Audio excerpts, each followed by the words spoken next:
Pessoal, tudo bem? Bom dia, boa tarde, boa noite. Eu sei que hora vocês vão estar assistindo esse vídeo, né? Pessoal, estamos aqui hoje na nossa aula de número 13, tá?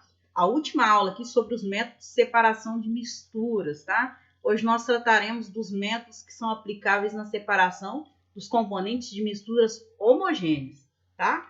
Hoje nós falaremos aqui sobre, as misturas homogêneas e os métodos que são aplicáveis na separação de seus componentes. Nós falaremos sobre a destilação simples, destilação fracionada, a evaporação e a liquefação fracionada, né? Espero que vocês gostem do conteúdo e de que de alguma forma esse material auxilie no estudo de vocês. Bora lá então para a nossa aula. Bom, na separação de misturas homogêneas, né, como nós vimos lá na primeira aula sobre método de separação, nós utilizaremos os métodos físicos, tá? Ou seja, métodos que envolvem mudanças de estado físico, tá? Então aqui, ó, os métodos que a gente vai utilizar vai depender, mais uma vez, do tipo de mistura homogênea, tá? E a gente deve considerar, pessoal, que as misturas homogêneas, por elas apresentarem uma única fase, elas são de separação muito mais difícil do que as misturas heterogêneas. Então, isso, né, acarreta exige o uso de métodos mais sofisticados, tá? Ao contrário das misturas heterogêneas, que são processos mecânicos, né, de separação. Bom, os métodos a serem utilizados na separação de misturas homogêneas vai depender do tipo de mistura. Se ela é do tipo sólido líquido, líquido líquido ou misturas gasosas, né? Quando a gente tem misturas de apenas gás. Bora lá então ver aqui quais são os tipos. O primeiro processo aqui de separação de misturas homogêneas que nós veremos é a destilação simples, tá?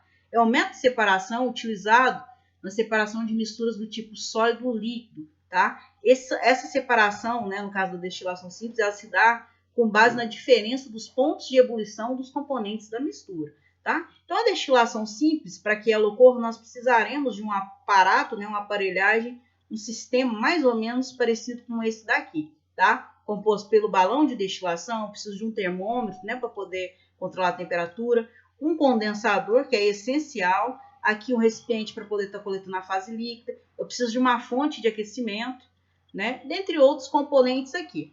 Bom, pessoal, a destilação simples ela é a última separação de uma mistura, por exemplo, formada entre água e sal, né? Água e sal formam uma mistura homogênea, ou seja, de uma única fase, porque o sal ele é solúvel em água.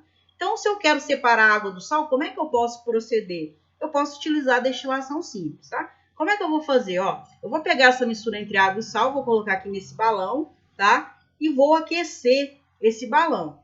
Ok, a água está líquida aqui, né? Então, à medida que eu vou aquecendo a água, vai chegar ali a temperatura mais ou menos próxima de 100 graus Celsius. O que vai acontecer com a água?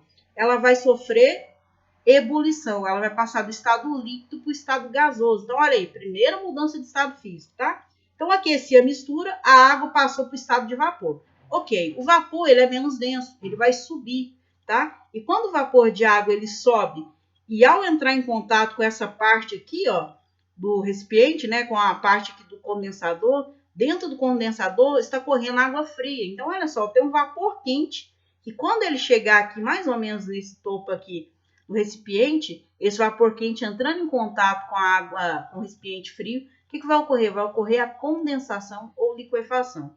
Então, a água que estava no estado de vapor, ela vai retornar para o estado líquido. Então, olha só, aqueci a água, entrou em ebulição, passou para o estado de vapor, chegou aqui o vapor, entrou em contato com o recipiente frio, ele vai condensar, vai voltar para o estado líquido. Quando ele volta para o estado líquido, o que eu obtenho aqui?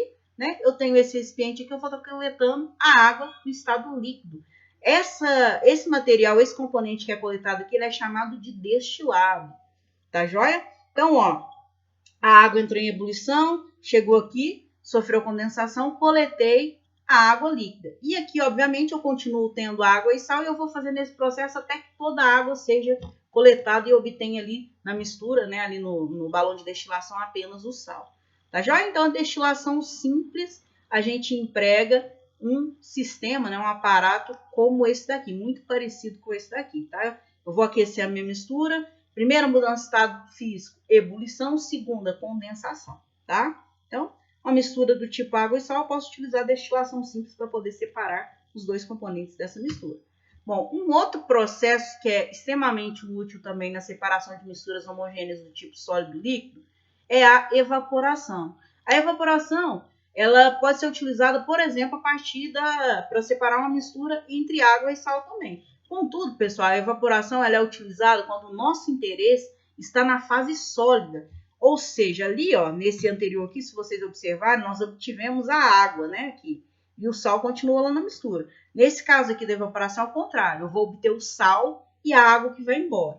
Tá joia? A evaporação é um processo que ocorre, né, muito comum nas salinas, né, que são os locais onde a gente tem a obtenção do sal a partir da água do mar. Bom, resumindo o que acontece ali. Na salina, a gente tem algumas poças, né, como se fosse uns recipientes, né, uns buracos, onde a água do mar ela é armazenada, tá? E com o passar do tempo, a água do mar ali, a água que está presente, né, a gente sabe que a água do mar é composta basicamente por água e sais, né? À medida que o sol vai batendo ali, essa água estando exposta ao tempo, a água vai evaporando, tá? À medida que a água vai evaporando, a gente vai obtendo apenas o sal. Então, olha só, a evaporação é um processo muito útil na obtenção do sal a partir da água do mar, né? A água fica armazenada ali, a água do mar fica armazenada, com o passar do tempo, com o sol e todo o tempo, a água vai evaporando e o sal vai ficando. Tá? Já observe só, a evaporação então, ela é útil quando o nosso interesse é na fase sólida. Aqui, por exemplo, na salina, o nosso interesse é obter o sal, a fase sólida, não a água. A água vai embora, o sal fica. Tá joia? Bom, um outro tipo de processo útil, né, na separação de misturas homogêneas é a destilação fracionada. Já a destilação fracionada é um pouquinho diferente da destilação simples, né? A destilação simples é para separar misturas do tipo sólido e líquido. No caso da destilação fracionada é quando a gente tem mistura do tipo líquido-líquido, tá?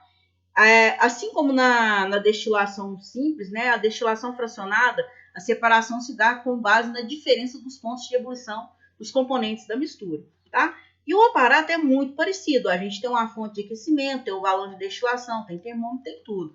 Contudo, a diferença, né, é que na destilação fracionada nós temos o que nós chamamos de coluna de fracionamento, tá? Essa coluna de fracionamento ela vai promover uma melhor separação dos componentes, tá? Então, a destilação fracionada a gente usa quando a gente tem mistura de líquidos, né, 2 ou mais líquidos que tenham pontos de ebulição diferentes. E cabe ressaltar que quanto maior for a diferença dos pontos de ebulição dessa substância, mais eficiente será esse processo. Esse método aqui ele pode ser utilizado, por exemplo, na separação de uma mistura de água e álcool. Então, ó, imagina, eu tenho aqui uma mistura entre água e álcool, né? Vou aquecer. O componente que é mais volátil, ou seja, que ele tem menor temperatura de ebulição, ele vai passar primeiro para o estado de vapor, né? No caso aqui, o álcool.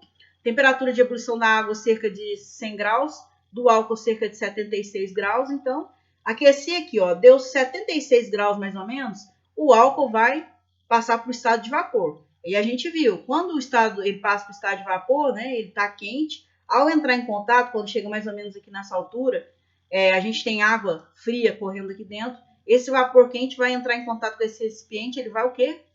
Condensar. Então aqui eu vou obter primeiro quem? O álcool, tá? E depois, quando der 100 graus Celsius, eu obtenho a água, né? Nesse caso, o que eu faço primeiro? Uso esse recipiente aqui para poder estar coletando o álcool, tá joia? A destilação fracionada, esse tipo aqui, mesma dinâmica que nós vimos aqui, ela é utilizada na obtenção daquelas bebidas destiladas, como é a vodka, por exemplo, tá? Você pega uma mistura, né, bruta, mistura ali entre água, álcool, demais componentes da bebida e faz esse processo de destilação. À medida que você vai destilando a bebida, ela vai se tornando mais forte, né? Vai aumentando ainda mais o teor alcoólico dela. Tá joia? Então, destilação fracionada é uma técnica útil na separação de misturas líquido-líquido, né? É necessário que esses líquidos apresentem o quê? Diferentes pontos de ebulição. E quanto maior for a diferença desses pontos de ebulição, mais eficiente vai ser o método de separação. Bom, para a gente encerrar aqui, a destilação fracionada é uma técnica extremamente útil na separação dos diferentes componentes do petróleo, tá? O petróleo é uma mistura heterogênea de milhares, centenas de componentes, tá? E o processo principal pelo qual o petróleo é separado dos diferentes componentes é a destilação fracionada. É mais ou menos o que ocorre ali no slide anterior, contudo é em larga escala. Nós temos uma torre de fracionamento, ou uma coluna de destilação gigantesca. Então aqui eu tenho o petróleo bruto, uma caldeira onde vai haver o aquecimento, né, desse petróleo bruto, Então, ó, vai aquecendo. À medida que vai sendo aquecido aqui, que vai aumentando a temperatura, as diferentes fases, né, os componentes do petróleo, elas vão entrando aqui em ebulição, tá? Já vão sendo obtidos. Por exemplo, ó, deu 40 graus Celsius, nós vamos obter aqui a primeira fase, né, a primeira fração, que é a fração gasosa, que é onde estão os componentes gasosos. 70 graus, segunda fração, a nafta. 120 graus, gasolina. Depois, querosene, diesel, óleo lubrificante, gasóleo pesado e o alcatrão. Se vocês forem observando aqui, à medida que a gente vai aumentando a temperatura, vai ocorrendo o quê? A ebulição dos componentes do petróleo e a posterior obtenção de cada uma dessas frações, tá? Observe que ó, o número de carbonos, tá? Quanto menor o número de carbonos, menor a temperatura de ebulição. Então, aqui em cima, eu recolho sempre as frações mais leves, aquelas que têm menores temperaturas de ebulição. E aqui embaixo ficam as frações mais pesadas, como é o caso do alcatrão, por exemplo, cuja temperatura de ebulição, né, ele é obtido quando a gente tem uma temperatura de aproximadamente 600 graus Celsius. Tá? Então, a destilação fracionada, por que é fracionada? É obtida em frações, né, os componentes. À medida que nós vamos aumentando a temperatura ali, os componentes vão entrando em ebulição e vão sendo obtidas frações diferentes. Tá? Pessoal, o último método de separação de mistura homogênea é a liquefação fracionada, tá? É um método de separação aplicável, né, na separação dos componentes de misturas gasosas, ou seja, misturas que apresentam apenas gás em sua composição, tá? A liquefação fracionada, ela permite com que a gente obtenha, por exemplo, gás nitrogênio e oxigênio a partir do ar atmosférico, tá joia? No caso aqui da liquefação fracionada, né, liquefação a gente sabe também que é a condensação. Como que ela ocorre? Vamos ver aqui, ó. Então, imagine que eu peguei uma amostra de gás, né, atmosférico, de ar atmosférico. A gente sabe que o nitrogênio é o componente principal do ar, cerca de 78% da composição do ar é relativa ao nitrogênio e oxigênio 21%. Então, peguei uma amostra de ar, vou submeter esse ar a altíssima pressão, tá? De forma que, à medida que eu vou comprimindo esse ar aqui, até que ele passe para o estado líquido, né? Então, aqui eu vou ter o ar liquefeito. Tá? A partir do momento que eu tenho um ar liquefeito, o que eu vou fazer? Eu vou mexer na temperatura, eu vou resfriando. E à medida que eu vou resfriando cada vez mais essa mistura aqui, né, o ar liquefeito, eu vou obtendo os diferentes componentes que compõem aqui o ar. Nesse caso aqui eu vou obter o oxigênio, né, liquefeito, ou seja, o oxigênio líquido, e o nitrogênio liquefeito. Então, a liquefação fracionada é o método de separação de misturas que nós promovemos a separação dos componentes de uma mistura gasosa por meio de quê? Aumento da pressão, ou seja, compressão, e depois resfriamento, tá? Nesse caso aqui, a partir do ar atmosférico, eu vou obter tanto o gás nitrogênio, N2, quanto o oxigênio, O2. Tá joia? Pessoal, a gente vai ficando por aqui então. Espero que vocês gostem do material, tá? E que de alguma forma esse material auxilie no estudo de vocês.